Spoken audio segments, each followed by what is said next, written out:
kera rero tukiga muri secondary hari nk'igihe umwarimu yazaga muri classe ukabona aho kugira ngo abigishe isomo nyasoma atangiye kubaganiriza ibintu bindi bitari related n'amasomo, ukumva ari kubibwirira inkuru za kera, ari gushaka ko mwiterera stories, and I could not understand the teachers. Nanjye ntabwo nashoboraga ku understanding, ntabwo nasobanukirwaga ubundi ni ukubera iki no mwarimu ari funny, ni ukubera iki ari kutuganiriza ibintu bitari related n'amasomo asanzwe. Nyine byansabye kubanza nanjye gufata igihe niga education, nuko dore nanjye bimbayeho hano. Njya mbabwira yuko hano kuri ino channel tuhafata nka classe, ni classe yacu, ni classe tuganiriramo uburyo dushobora kuzamura icyongereza, uburyo dushobora kuimprovinga indimi. Uyu munsi rero reka tuganire nyine nk'abantu bari muri classe. Ndatekereza tumaze kuba umuryango mugari cyane bihagije ku buryo dushobora kuganira, tukungurana ibitekerezo, tukareba ese ubundi n'icyo umuntu yakora kugira ngo improvinge icyongereza cye. Ndagira ngo rero uyu munsi tuze kuganira, tuze kungurana ijambo, right? Wowe iyo uri kwiga icyongereza uba wumva biri gupfira hehe? Like wumva biri gupfira hehe? Ni ukubera iki hari abantu bize icyongereza imyaka myinshi, hari naho tujye tuganira bari muri za Canada, abo tuganira bari muri USA, bakubwira ati jya ahantu mamaze imyaka 5, ahantu mamaze imyaka 10. None se no kubera icyo utamenya icyongereza biterwa n'iki? Wenda abakuriye mu Rwanda, bize mu Rwanda bashobora kuvuga bati njyewe ndabiterwa nuko nize ku kigo kitadufasha kumenya icyongereza neza, agatanga wenda n'izindi mpamvu ushobora kumva. Ariko umuntu uri kuba muri community, muri society aho bavuga icyongereza, no kubera icyo ushobora kumara imyaka 5 utarakimenya. Uyu munsi ntabwo ndibuze gutanga ibisubizo by'ibibazo byose, ahubwo nshaka tuze kumvana, tuze kuganira, mutubwira muri comment section, utubwira uti njyewe bipfira hano. Rwose ubona ko ari ikibazo, nari kubabwira wenda hari abataragize amahirwe yo kugira background nziza mu cyongereza, hari nabize muri cya gihe icyongereza cyari kikiri kuza havuyemo igifaransa, ugasanga n'aba teachers bari bataramenya icyongereza, and that's a very big barrier. Ariko ukumva nyine ni barrier ni nzitizi yashoboraga gutuma abantu batabasha kumenya icyongereza neza, because when the teacher is not at a standard of giving you something with quality, there is no way you're going to be good. Ntabwo umwarimu nyine yatarabimenya neza bishobora kuba byagorana. Ariko sabize muri generations za nyuma nabo kuki bibabaho, what's going wrong? Nkunda kubaha tips, nkababwira nti kora ABCD, kora ibi nibi ubashe kumenya icyongereza. Ariko nshaka uyu munsi dusangira ijambo. Ngewe ndi kubibabwira nyine nk'umwarimu, kuko nizi ndimi muri secondaire, muri advanced level, nizi ndimi nziga muri kaminuza, ibyo abo tumaranye hano bamaze kubimenya. Ariko uretse ibyo njya mbabwira, uretse ibishobora kubitera, uretse tips mbaha, wowe wumva biterwa n'iki mu by'ukuri? Ariko ubwo ndaza kureba ibisubizo byanyu, hanyuma ndaza kugenda mbasubiza, dufatanye kuganira, twungurana ibitekerezo. Nawe niba wumva hari n'abantu baba bafite ibibazo ariko ntabashe gusobanukirwa ati byanjye bipfira hano, ubwo uraza kugenda wumvira ku by'abandi. Ariko none tubwira ikibazo, ushaka kutubwira uti ariko njyemba numva bigenze gutya na gutya, ariko nashobora kuvuga neza icyongereza. You can tell us something like that. Anyways, abantu okay, nabaye nk'abarimu nyine banje ba kera, ariko ubwo ntago najyaga mbyumva kugeza mbaye umwarimu. Abantu bakunda kutubaza muri reka mbabwire comment dukunda guhura nazo. There are many comments that we encounter. Comments n'abatwandikira inbox kuri izo nimero tuba twabahaye. Hari abatwandikira bakatubaza bati ese teacher ko nshaka kuzamura icyongereza cyanjye, kwiga ni ubuntu? Kwiga ntabwo ari ubuntu, ugomba kwishyura kugira ngo ubashe kwiga. Amasomo yacu tuyatambutsa online, amasomo yacu ari fully online kugeza ubu ngubu, amasomo yacu ari fully online. Umuntu wari we wese nkunda gutebya nkakubwira ngo upfa kuba uri ku isi kandi ushaka kwiga icyongereza, ni waba uri mu Burayi, waba uri muri Asia, waba uri mu Rwanda, waba uri mu Burundi, Tanzania, Uganda, any part of the world, turakwigisha icyongereza.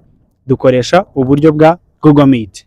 Google Meet nayo hari abambaza bati icyo ni ikindi kibazo, bati ese Google Meet y'ubundi ikora gute?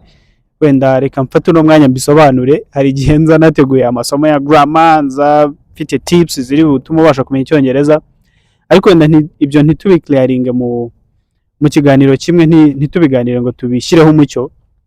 Gusa Google Meet ukuntu ikora, mwarimu aguha link ukayifungura, wamara kuyifungura ukinjira. iyo winjiye muri iyo link ubonana na mwarimu nk'uko nguko uri kundeba, ariko na mwarimu ikiyongeraho nuko akubona.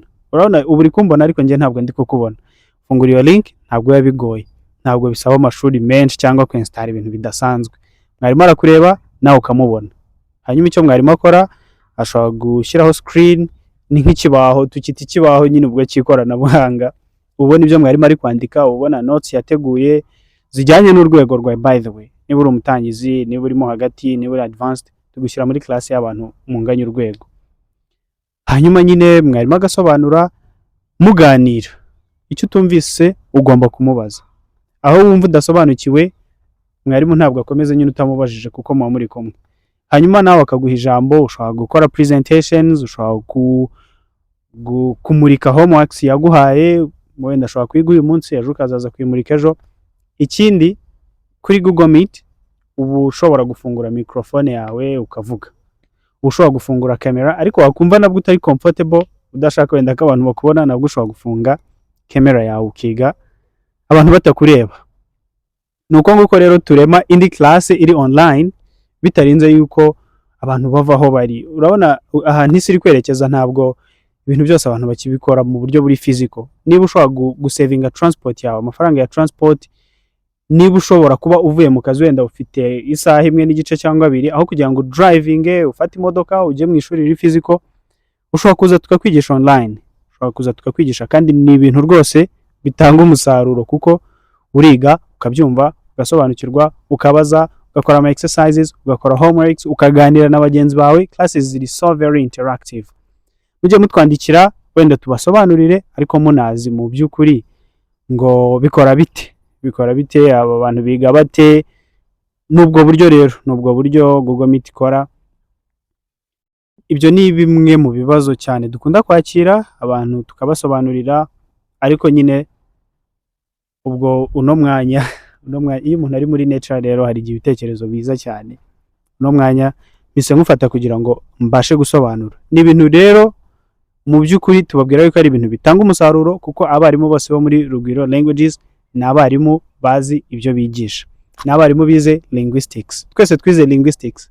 Abatazi linguistics, for those who don't know what linguistics is, linguistics ni iyigandimi. Iyigandimi ubwo iyigandimi ntago ryigwa muri secondaire, ryigwa muri kaminuza. Iyo tuvuga rero iyigandimi, linguistics, ni ukwiga uburyo ubundi abantu bamenya ururimi gute.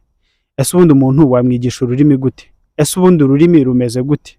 Ni ugusesengura ururimi. Tukibyiga batubwiraga ko ari science of language, ni science y'ururimi. Twajyaga tubitebyamo tukavuga ngo natwe turi kwiga ama sciences, twabaye aba scientific, ariko language nayo ni science. Iyo ya approachinze mu buryo buri deep, ubona ko language ari science. Uriga uburyo umwana yamenya ururimi. Ese umuntu mukuru amenya ururimi gute? Ese umwana n'umuntu mukuru ninde wamenya ururimi mbere y'undi? Ese ururimi ruvugwa muri kano gace rutandukaniye n'uruvugwa muri aka ngaka? Ese icyongereza cya kera cyahindutse gute kugira ngo wenda kibe kimeze nk'icyongereza tubona ubu ngubu? Amagambo yari arimo wenda atakirimo. N'ibintu byinshi nyine umuntu areba ururimi ku buryo burambuye. Niyo mpamvu rero hari abajya bagira impungenge bakibaza bati ese ibyo bintu twabyiga tukabimenya? Ndagira ngo mbamare impungenge. Ibyo byose rero linguistics, abarimu bose bo muri Rugwiro Languages twize linguistics, ariko nanone tuniga uburyo bwo kwigisha umuntu online. Twiga ese ni gute ushobora kwigisha umuntu kandi ukoresheje ikoranabuhanga, ukamwigisha ururimi akarumenya neza, ukamufasha, ukamusindagiza muri urwo rugendo rwe kuzagera abashije kumenya ururimi neza. Rero ibyo ni ibintu mu by'ukuri dukora professionally, dukora mu buryo bwa kinyamwuga. So if you are among those people who always have these questions, who are unsure on whether you can learn and understand English online, just I have cleared that doubt. Your doubt ndumva nayikuyeho. Ubu ngubu urabyumva neza ko ushobora kwiga icyongereza, ushobora kukimenya. Rero ibyo ni bimwe mu bintu dukunda guhura nabyo. Ari nyine abantu kuberana, urabona uko imbuga nkoranyambaga zigenda zaguka, uko hagenda hajya abantu benshi, birangira hajyaho n'aba scammers, abatubuzi, ababeshya abantu. nyine bigatuma abantu icyizere cyabo kigabanyuka. Gusa iyo umuntu nyine afite gushidikanya urabyumva kandi ni ibintu biba biri understandable, kubera ko ushobora gusanga afite impamvu zifatika, wenda hari abandi batamubaniye neza, hanyuma bigatuma nyine agira izo mpungenge. Abagize izo mpungenge ndababwira nti ndabumva, hari nabo rwose birangira wumva batari kubyumva neza.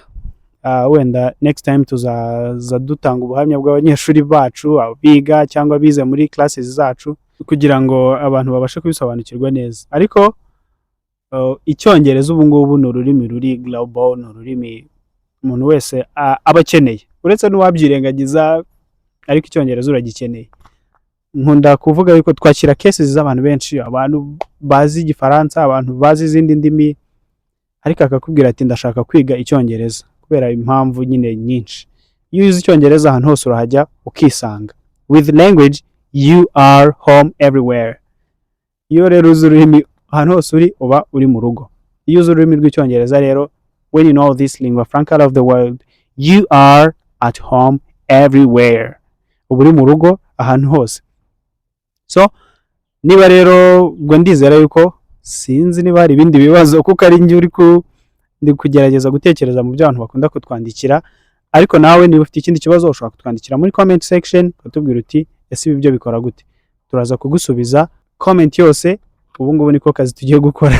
Comment yose turaza kuyisubiza njye n'abagenzi banjye, turaza kubasubiza kugira ngo ibyo mwibaza byose nyine izo mpungenge zishire. Anyways, if you have managed to reach this far, don't forget to hit that subscribe button, like, share and comment. Niba wageze hano ariko mujye munadukorera share, uhereze bagenzi bawe video, niba nabo bashaka kwimenyera icyongereza ukore na like. Dukunda likes, abantu bo ku mbuga nkoranyambaga dukunda likes cyane. Munakore subscribe niba ushaka kumenya icyongereza, niba koko wumva iba ari ibintu ukunze, ujye uhita ukora subscribe. Ni ukuvuga iyo ukoze subscribe ubaye umunyamuryango wacu. Andi masomo dushyizeho rero ubu uzayabona mu buryo ukoroheye cyane.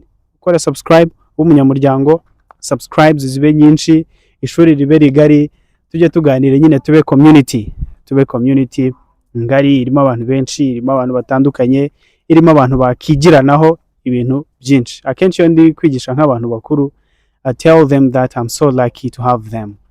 Babwira yuko it's a pleasure, ni ibyishimo, biba ari umugisha kwigisha abantu bakuru cyane baturuta mu myaka, sharing experience. Ishuri rero just we learn English, twiga icyongereza, turateganya no gushyiramo izindi ndimi nk'igifaransa n'igiswahili, ariko ni n'umuryango. Niyo mpamvu rero gukora subscribe, ni umuryango, tuba turi kunguka abandi bantu benshi. Asubu ngubu simvuze byinshira, ndatekereza nsobanuye byinshi. Ibindi murakenera kumenya mushobora kumbaza, ariko mukomeze mudukurikirane. We just want to teach you English until you can speak it with confidence. See you later. Take care.